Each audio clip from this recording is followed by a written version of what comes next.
Hello class 10 students, बहुत बहुत स्वागत है आपका इस धमाकेदार एक्सप्लेनर सेशन में। अगर आपको फिजिक्स के रे डायग्राम से डर लगता है या मिरर न्यूमेरिकल्स देखकर माइंड टोटली ब्लैंक हो जाता है तो आज का दिन डेफिनेटली आपका है। मैं गारंटी देता हूं कि इस एक्सप्लेनर के बाद स्फेरिकल मिरर्स आपके लिए इनक्रेडिबली ईजी हो जाएंगे और बोर्ड एग्जाम्स में आप फुल मार्क्स स्कोर करोगे। So let's dive right into this.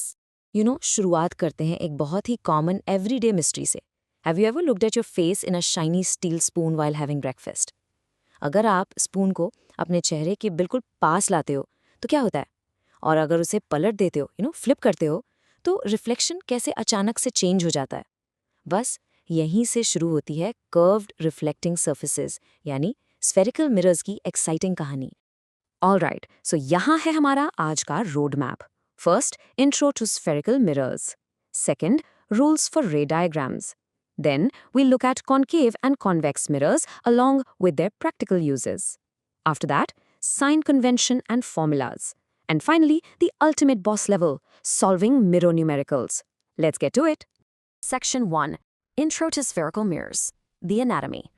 दोस्तों, फिजिक्स का ये गेम खेलने से पहले ना उसकी बेसिक वोकैबुलरी सीखना बहुत ज़रूरी है।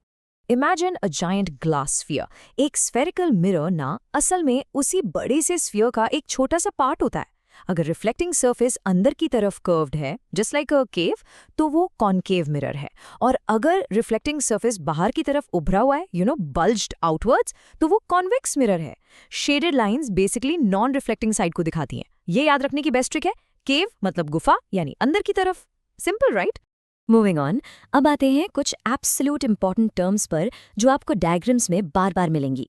मिरर के रिफ्लेक्टिंग सरफेस के एग्जैक्ट सेंटर पॉइंट को हम कहते हैं पोल, denoted by P.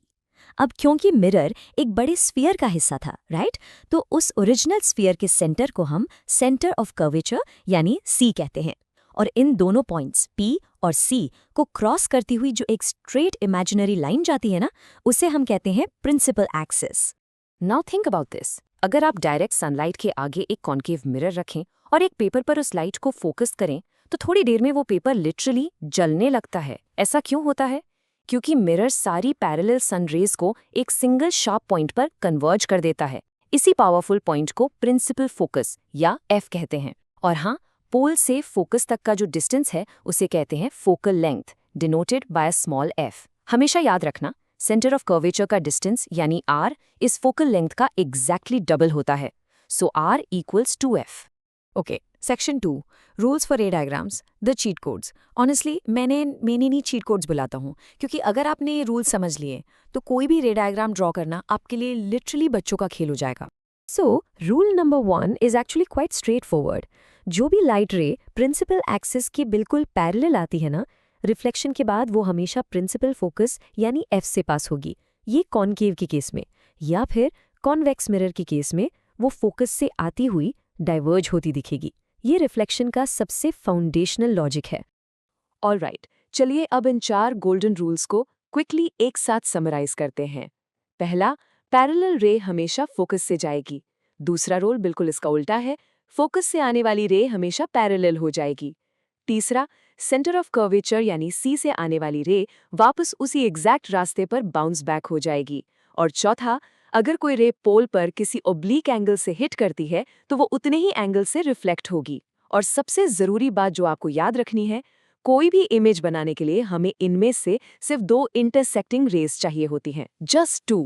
Moving to Section 3, Concave Mirrors and Uses, the Magnifiers.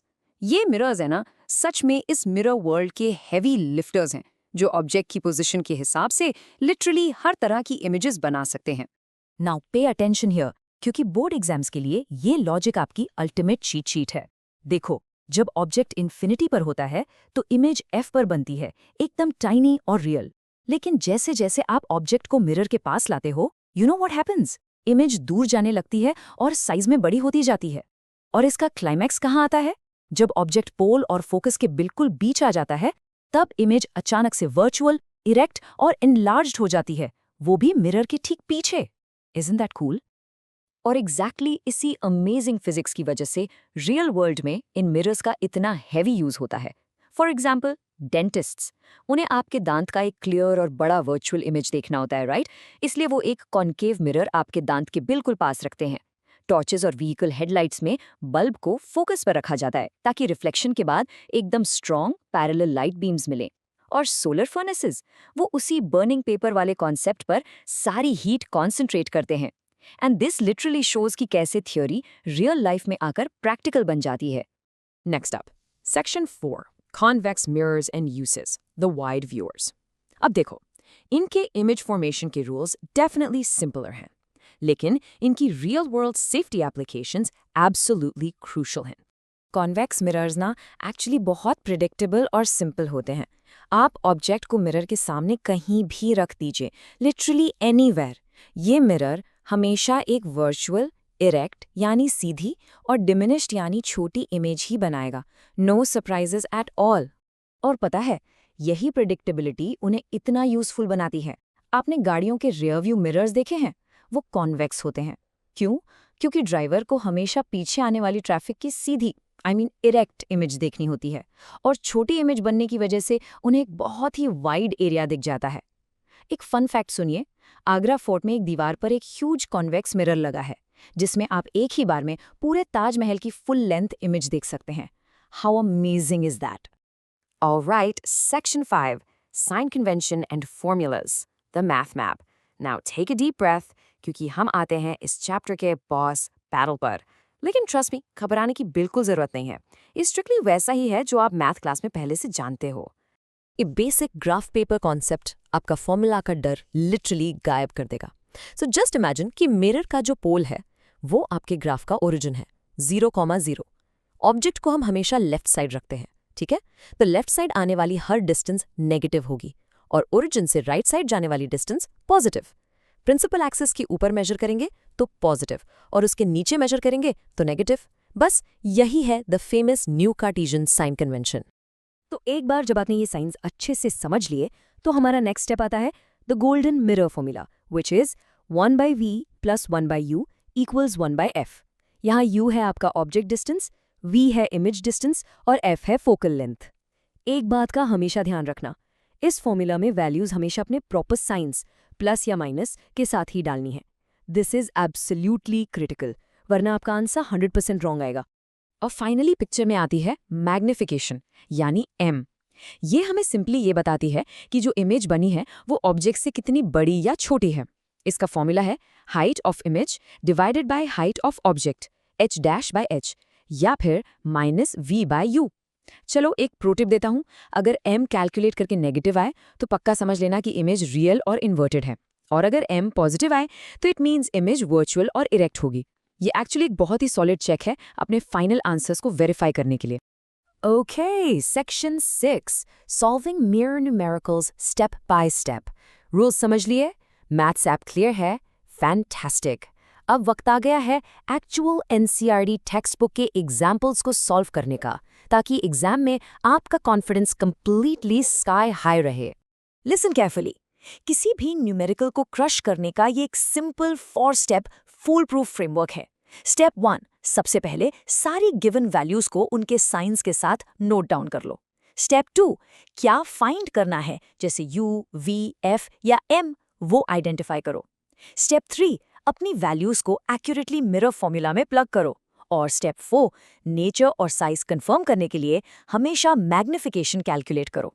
अगर आप इस स्ट्रक्चर्ड फ्लो को फॉलो करोगे ना, तो मैं गारंटी देता हूं आप एग्जाम में कभी ब्लैंक नहीं होगे। So let's look at example 9.1। हमारे पास एक ऑटोमोबाइल का कॉन्वेक्स रियर व्यू मिरर है। उसका रेडियस ऑफ कर्वेचर यानी r दिया है 3.00 मीटर्स। अब क्योंकि एक कॉन्वेक्स मिरर का फोकस राइट साइड में होता है, r और f दोनों पॉजिटिव होंगे, तो हमारा f हुआ +1.50 मीटर्स। बस यानी हमारा ऑब्जेक्ट लेफ्ट पर है, तो u बन गया -5.00 मीटर्स। जब हम इन वैल्यूज को इफेक्टिवली मिरर फॉर्मूला में प्लग करते हैं ना, तो v कैलकुलेट करके आता है +1.15 मीटर्स।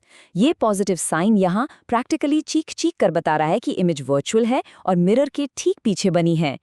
फिजिक्स इतनी लॉजिकल कैसे हो सकती है? अब चलते हैं इस सेशन के फाइनल बॉस प्रॉब्लम की तरफ। एग्जाम्पल 9.2। इस बार हमारे पास एक कॉन्केव मिरर है ऑब्जेक्ट U दिया है -25.0 सेंटीमीटर्स क्योंकि वो लेफ्ट पर है, कॉनकेव का फोकस भी लेफ्ट पर ही होता है, तो F हो गया -15.0 सेंटीमीटर्स। हमें पूछा गया है कि एक शार्प इमेज के लिए हमें अपनी स्क्रीन कहाँ रखनी चाहिए। इसेंशली हमें V फाइंड करना है। इन वैल्यूज़ को प्रॉपरली माइनस साइन के साथ फॉर्मूला में लगाने पर V की वैल्यू आती है -37.5 सेंटीमीटर्स। ध्यान देना दोस्तों, इस माइनस साइन का सीधा सा मतलब है कि इमेज स्क्रीन पर मिरर के ठीक फ्रंट में बनेगी। क्योंकि इमेज स्क्रीन पर नाइसली कैप्चर हो सकती है, ये मैथमेटिकली प्रूव हो जाता है कि ये स्ट्रिक्टली एक रियल इमेज है। Wow, outstanding job guys. आपने सीरियसली सारे कॉन्सेप्ट्स और उनके पीछे का मैथ दोनों सक्सेसफुली मास्टर कर लिए हैं। सो रैप अप करने से पहले एक चैलेंजिंग क्वेश्चन आप सबके लिए।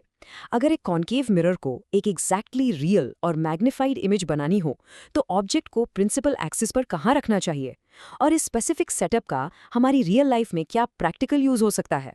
कमेंट करके डेफिनेटली बताना। इस एक्सप्लेनर सेशन में मेरे साथ जुड़ने के लिए बहुत बहुत शुक्रिया। Keep learning, keep rocking those physics concepts and absolutely best of luck for your board exams.